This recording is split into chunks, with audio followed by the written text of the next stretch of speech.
My name is John.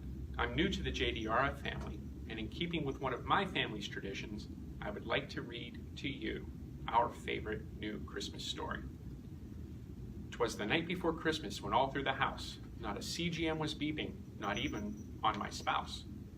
The stockings were hung by the chimney with care, in hopes that a cure soon would be there. The children were nestled all snug in their beds, while visions of one walk danced in their heads. And Mama in her JDF volunteer shirt and I in my cap had just settled our brains with hopes for a nap. When out on the lawn there arose such a clatter, I sprang from my bed to see what was the matter.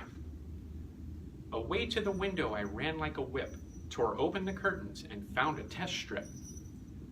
The moon on the breast of the new-fallen snow gave a luster of midday to objects below, when what to my sleep-deprived eyes did appear but a miniature sleigh and 8 tiny reindeer.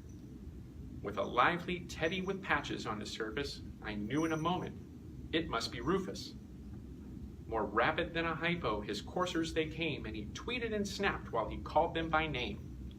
Now bolus, now basal, now insulin and ketone, on hyper, on sharps, on lancet and endo. To the top of the porch, to the top of the wall, now dash away, dash away, dash away all. And as the golf balls during a tournament fly, when they meet with an obstacle, mount to the sky.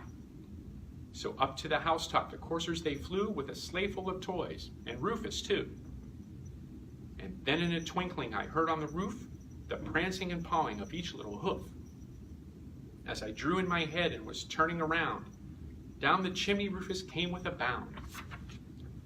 He was dressed all in blue from his head to his foot in support of diabetes awareness, even though he was covered in soot. A bundle of toys and supplies he had flung on his back, and he looked like a rider just opening his bike crack. His eyes how they twinkled, his dimples how merry, his cheeks were like roses, his nose like a cherry. His droll little mouth was ready for advocacy, because he knew that we needed one voice for our policy. The stump of a juice box straw he held tight in his teeth, and the outline of a glucose tab was right in his cheek. He had broad shoulders and a little round belly that shook when he laughed, like a sugar-free jelly. He was strong and determined, but gentle all the same, and I smiled when I saw him, because I knew he was tame. A quick calculation of carbs in the cookies made him merry, so he bolused and ate them along with some dairy. He spoke not a word, but went straight to work and filled up the stockings with research updates, then turned with a jerk.